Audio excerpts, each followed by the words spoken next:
So, one of the complaints I hear from some men, not all, but from some men, is this idea that women don't want to build with somebody. They want this ready-made man.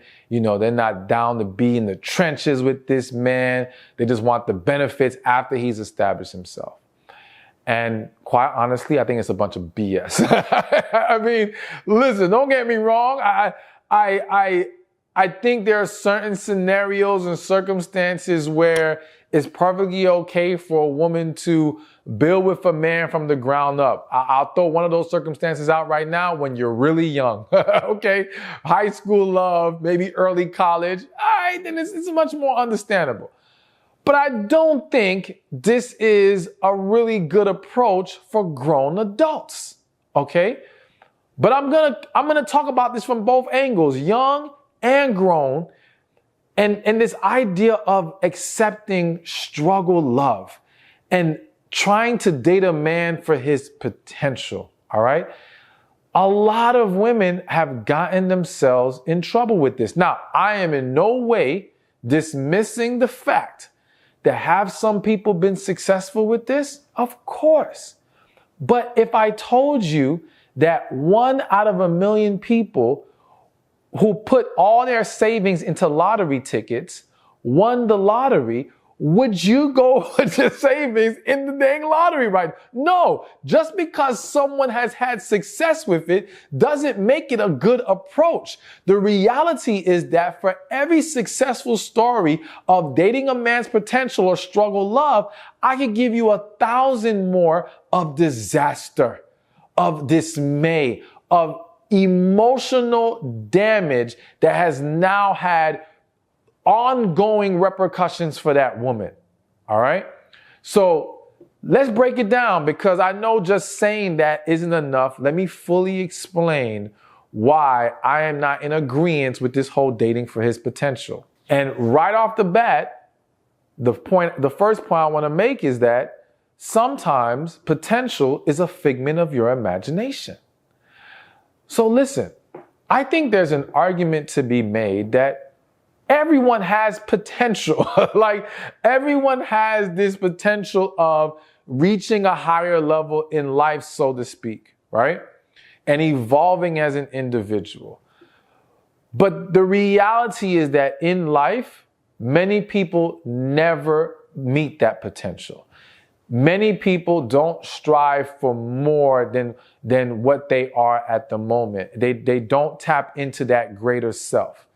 And there's various reasons for that. And sometimes they don't even see that within themselves, but we'll get more into that later. But the point is, you meet this man, he seems like a good dude, he's down on his luck or he's struggling at the moment, and you believe in his ability to become something more.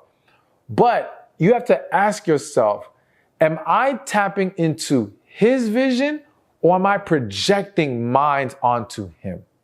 All right? Because this is where a lot of conflict is created, because you have women taking that figment of their imagination, making it a reality to them, and now expecting for this man to reach there, and also believing, well, because I am this amazing woman, I can take whatever he has and I can multiply it and I can get him there. Now listen, I'm in no way saying, let me say it differently. I believe that the right woman for a man can magnify what he has. I believe in that.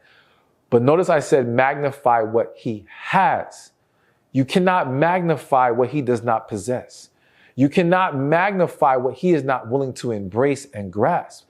And so you have to start with, what is his vision? What is his perception of success in life? Where would he find his happiness? So let's put it in a more specific context. Let's say, for example, you ask a man, like, what's your vision of success? What's your vision for yourself? And for him, it's like, hey, I would love to be a plumber, right? I think I'm good with plumbing and working with my hands. And if I was making $75,000 a year, I'm good. That's my happiness. That's my vision of success. Now listen, you might say, but no, I think you can be better than that. I think you could own a plumbing company. And I think you could be making hundreds of thousands per year. You're tapping into that perception of potential.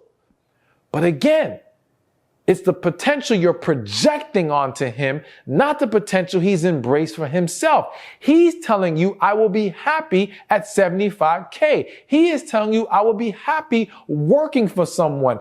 If you now put higher expectations on him or force that on him, because I'm going to be real, some of these situations, the woman is forcing it on him.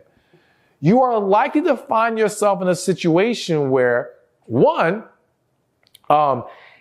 once he reaches his own perceived desire of success, his motivation, his work ethic will take a hit. Because he doesn't really want it for him. He may only be trying to do it for you.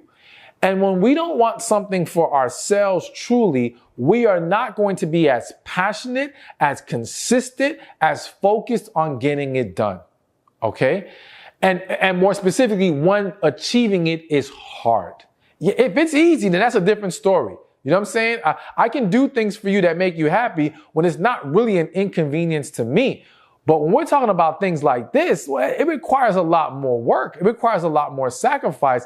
And that's where things are going to start to waver. Not to mention that if he does not achieve your projected potential of him, you will not be satisfied with his level of success. You will not be happy about where he's trying to stop and be comfortable at. So now, even though he's able to provide in a sense, he's able to pay some bills. So he's not like a liability in your life, so to speak, in the sense that he can't take care of himself. But he's a liability in the sense of the lifestyle you were trying to live.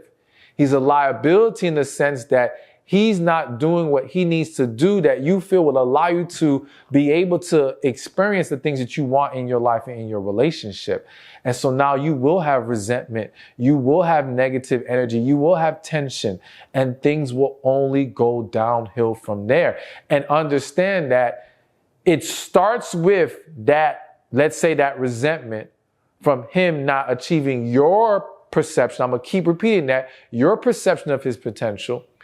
And then it spills over into other areas of the relationship. Hey, thank you for watching this video. Be sure to check this one out right here, and I'll see you there. Relationships are the key to a successful life.